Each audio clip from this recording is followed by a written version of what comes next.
Bangla first news চ্যানেলের দর্শককে স্বাগতম এবং যারা আমার বয়সে ছোট তাদেরকে ভালোবাসা স্নেহ আর যারা বয়স জ্যেষ্ঠ তাদেরকে অন্তরঙ্গস্থল থেকে প্রণাম।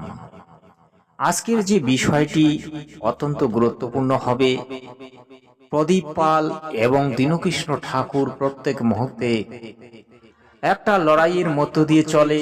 তা সেই লড়াইটি কি, আর সেই লড়াইটি নিয়ে এই ভিডিওটি তৈরি করা হচ্ছে। আপনারা অবশ্যই মনোযোগ সহকারে ভিডিওটা দেখবেন, তাহলে কিন্তু আপনারা আজ এই প্রদীপ পাল এবং দীনকৃষ্ণের তত্ত্বের মধ্যে যে তফাৎগুলি সেটা আপনারা আজ ভালোভাবে বুঝতে পারবেন। তাই আপনাদের প্রতি আমার বিশেষ অনুরোধ যে আপনারা ভিডিওটিতে অবশ্যই শেষ পর্যন্ত থাকবেন এবং বাংলা ফার্স্ট নিউজ চ্যানেলটিকে অবশ্যই সাবস্ক্রাইব করে নেবেন। গুরু দীক্ষা যদি কেউ না নেয় তবে তার কৃপা হবে না। এইদিকে তাকান, দীক্ষা মানে কি? দীক্ষা মানে কি? তিনটে কথা। দীক্ষা মানে দিয়ে খা, আর দীক্ষা মানে কি? দেখা, আর দীক্ষা মানে কি? উত্তীর্ণ হওয়া। সত্যি কি দীক্ষা না নিলে ভগবানকে পাওয়া যায় না? আপনি যদি গুরুমন্ত্র না নিন, থালা থালা আপেল করা মন্দিরে নিয়ে যান, ভগবান একটা গ্রহণ করবে না। কলিযুগের ভগবান নিমায় যখন জন্মগ্রহণ করেছিল তখন দেখবেন সবই ঠিক ছিল, বাচ্চা জন্ম নিয়ে কাঁদেনি, হাত পা নাড়াচড়া করেনি। পণ্ডিত বিচার করে বলল, হাত পা নাড়াচড়া করলো না কেন, কাঁদলো না কেন? আসলে একটা কারণ, কি বলুন তো? স্তনদুগ্ধ পান করলো না কেন? তখন সচিমাতা গুরুমন্ত্র নেয় নাই। কলিযুগের ভগবান সচিমাতার গর্ভে এসে তার কোলে এসে জগৎকে শিক্ষা দিলেন, রে জগৎ, আমি মানুষ হতে পারি, ভগবান হয়ে জন্ম নিতে পারি মনুষ্য কুলে, তোদেরকে শিখিয়ে দিয়ে গেলাম। যদি কেউ গুরুমন্ত্র না নেয় তার হাতে সেবা গ্রহণ করবো না, তার প্রমাণ আমার মা। অনেকে বলছে দীক্ষা নিলে তবে ঠাকুরকে ভজা যায়, না হলে ভজা যায় না। একজন ব্রাহ্মণ যতক্ষণ না পৈতে বা উপনয়ন হবে ততক্ষণ পুজো করবার কোনো অধিকার পাবে না। একজন মানুষ যতক্ষণ না গুরুমন্ত্র না নেবে ততক্ষণ গোবিন্দ ভজনার কোনো অধিকার পাবে না। আমি হাজারো ভক্তের প্রমাণ দিতে পারি যারা দীক্ষা নেয়নি অথচ ভগবানকে পেয়েছে। এই জন্য মায়েরা, আপনার যে গুরুমন্ত্র না নেন, আপনার বাড়িতে সাধুগুরু বৈষ্ণব আসবে, জিজ্ঞাসা করবে, মা তোমার বাড়িতে সেবা করব। আপনি বলবেন নিশ্চয়ই করাবো, নিরামিষ শাড়ি করা আছে?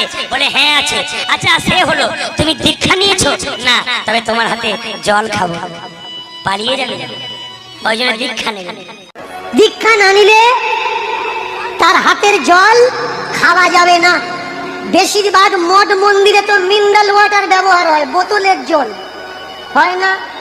যারা বোতল ভর্তি করেছে ওরা দীক্ষা নিয়েছে? তো ওরা দীক্ষা নিয়েছে? যারা বোতল কোম্পানির লোকেরা বোতল ভর্তি করছে। তাহলে আমি জল দিচ্ছি, তুমি বলছো তুই দীক্ষা নিসনি, তোর হাতে খাবো না। আর 1 লিটার জল 30 টাকা দিয়ে কিনে খাচ্ছ, তখন ঢুকছে কি করে? তখন তো বলছো না যে দীক্ষা নেয়নি, এ জল আমি খাবো না। চমৎকার দেখুন, আপনি এদের রান্নাঘরে উঠতে পারবেন না। কেন? আপনি দীক্ষা নেননি। আপনার গুরু মন্ত্র হয়নি। চমৎকার বিষয়, গুরু মন্ত্র হয়নি বলে আপনি ওদের রান্নাঘরে ঢুকতে পারবেন না। গুরু মন্ত্র হয়নি বলে আপনি প্রসাদ বানাতে পারবেন না।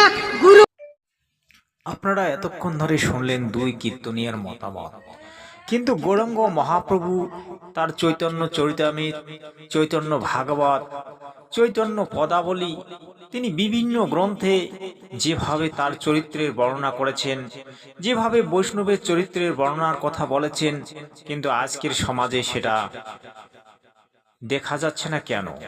প্রশ্ন এটাই। গৌরাঙ্গ মহাপ্রভু নিজে মুচি, মেথর, ডোম, চণ্ডাল জাতি ভেদ প্রথাকে তিনি কিন্তু কখনোই আশ্রয় দেননি। কারণ গৌরাঙ্গ মহাপ্রভু এমন একজন ব্যক্তি ছিলেন যিনি প্রেমের ঠাকুর ছিলেন।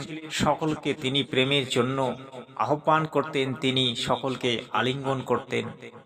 তার অনেক মুসলিম শিষ্য ছিল, যেমন কাজী, যে সেই সময়কার বিরোধী কাজী, সেই কাজীকেও তিনি তার শিষ্য বানিয়েছিলেন। এবং আজও দিল্লিতে অনেক মুসলমান তার শিষ্য আছে, তারা মুসলিম বৈষ্ণব। তাহলে কেন ভাই তোমরা জাতপাতকে ধরে রাখছো? জাতিপাতিক ভেদাভেদ ভুলে গিয়ে আমরা সকলেই মানব, সেই মানব ধর্মকে পালন করব। মানব ধর্মই সর্বশ্রেষ্ঠ ধর্ম। যে মানবতাকে মানে না, সে আবার কিসের ধর্ম পালন করে? ধর্মের শিক্ষা এটা হওয়া উচিত যে ধর্ম মানুষকে ঐক্যবদ্ধতা শেখায়, যে ধর্ম মানুষকে প্রেম ভক্তির কথা শেখায়, যে ধর্ম মানুষকে জাতিভেদ প্রথা ভুলে গিয়ে একতার কথা বোঝায়, সেই ধর্মকে আমরা মানব। ধর্ম কোনো জাতিভেদ নয় ভাই, ধর্ম কোনো ভেদাভেদ নয়, উঁচু নিচ নয়। ধর্ম হচ্ছে একটা ঐক্যবদ্ধ একটা সংগঠন, একটা ভক্তি। ধর্ম হচ্ছে মানবতা। তাই আপনারা অবশ্যই সেই দিকটাকে লক্ষ্য করে ধর্ম পালন করুন। এক বাণীতে স্বামী বিবেকানন্দজি বলেছেন, জীবে প্রেম করে যেই জন সেই জন সেবিছে ঈশ্বর। আপনি যদি জীবকেই প্রেম করলেন না, মানুষকে ভালোবাসলেন না, তাহলে আপনি কিসের ধর্ম পালন করলেন? এটা ভুল।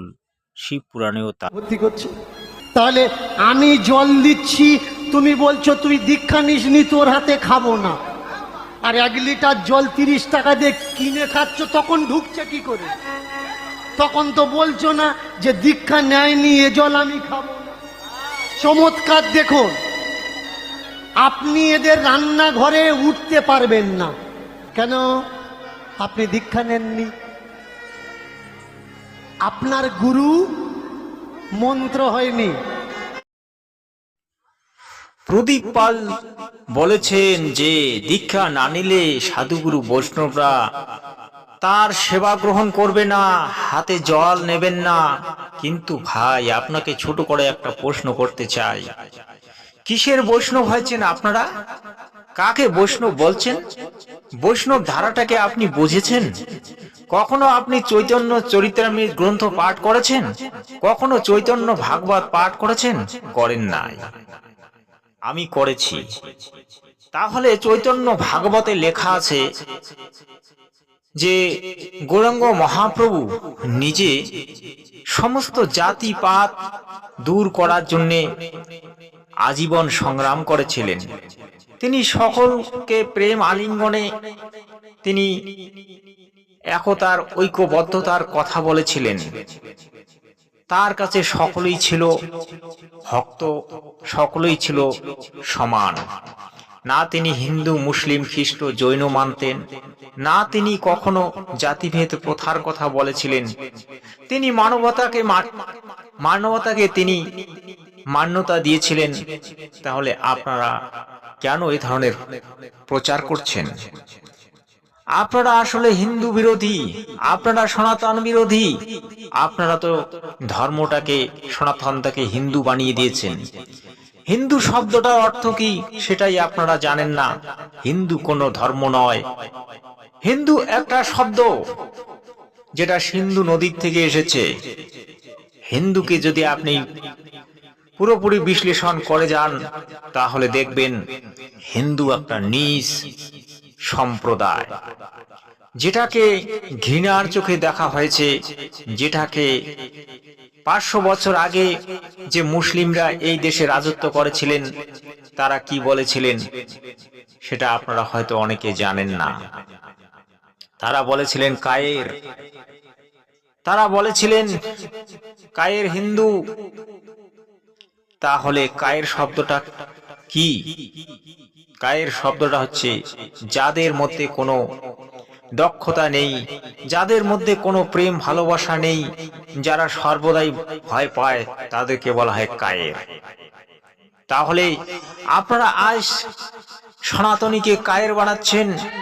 যে সনাতনী সারা বিশ্বের মধ্যে জাগ্রত হতে চলেছে, বাংলায় সেই সনাতনীকে এরা ডুবিয়ে দিচ্ছে। তাই বন্ধুরা, তাই মিত্ররা, তাই সখারা এবং আমার বয়সে যারা ছোট তাদেরকে বলছি, আপনারা জেগে উঠুন। এই ধরনের কীর্তনীয়দের কীর্তন থেকে দূরে থাকুন। আধুনিক বাংলা গড়ে তুলুন, শস্য শ্যামলা বাংলা গড়ে তুলুন। এবং একটা গৌরাঙ্গ মহাপ্রভু যে আজীবন সংগ্রাম করে বৈষ্ণব ধর্মের সৃষ্টি করেছিলেন, ইতিহাসের পাতায় তিনি স্বর্ণাক্ষরে লেখা আছে, সেই বৈষ্ণব ধর্মকে এরা ডুবিয়ে দিচ্ছেন। এরা তো সনাতন ধর্মের কথা বলছেন, কিন্তু আসলে এরাই সনাতন ধর্মকে মানেন না। এরাই হচ্ছে ম্লেচ্ছ, এরাই হচ্ছে সনাতন ধর্মের শত্রু।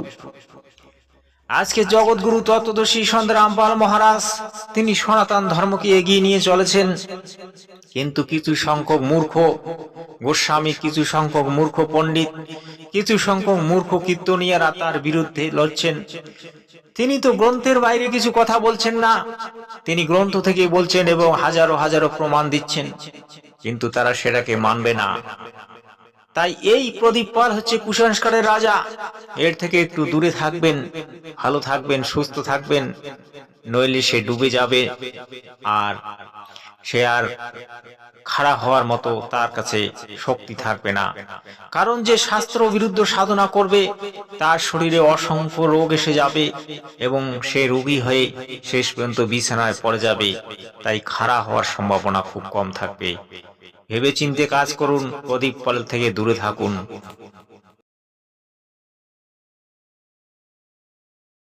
চমৎকার বিষয়। গুরু মন্ত্র হয়নি বলে আপনি ওদের রান্নাঘরে ঢুকতে পারবেন না, গুরু মন্ত্র হয়নি বলে আপনি প্রসাদ বানাতে পারবেন না, গুরু মন্ত্র হয়নি বলে আপনি ওদের ঠাকুরঘর ধোয়া মাজা ঘষা করতে পারবেন না। এই যে মায়েরা বাবারা, গুরু মন্ত্র নেবেন, যাত্রার কাছে নেবেন না। জীবনে গুরু দুপকার। এক বাবাজিকে আমি বললাম, আচ্ছা বাবাজি,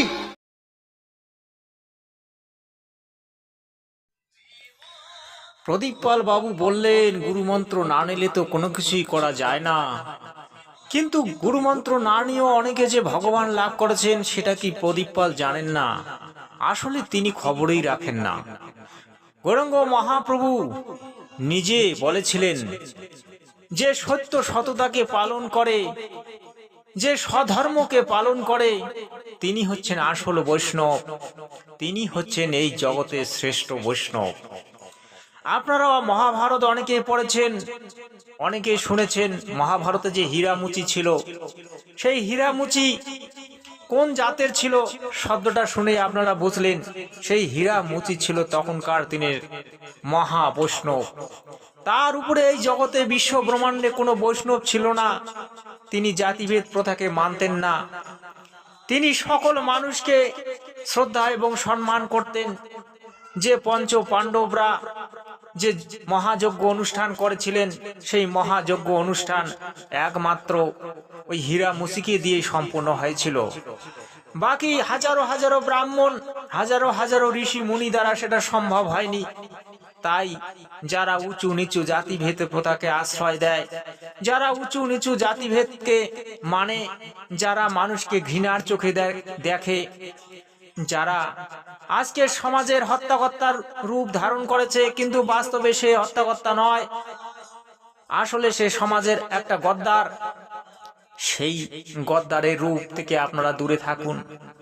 গৌরাঙ্গ মহাপ্রভুকে যদি মানেন, গৌরাঙ্গ মহাপ্রভুর ধর্মকে যদি মানেন, তাহলে গৌরাঙ্গ মহাপ্রভুকে আপনারা ভালো করে চিনুন এবং তার ধর্মটাকে বুঝুন। তার গ্রন্থে তিনি কি বলেছিলেন সেটা জানুন, তবে আপনি শ্রেষ্ঠ বৈষ্ণব হতে পারবেন, অন্যথা ডুবে যাবেন। বারবার আমি এই কথা বলতে বাধ্য হই, কারণ আমার বেঙ্গলে কুসংস্কার ভরে গেছে। এই কুসংস্কার থেকে বাঙালিকে জাগাতে হবে। এই ভণ্ড কীর্তনিয়া ভণ্ড সাধুদের থেকে বাংলাকে সুস্থ করে তুলতে হবে।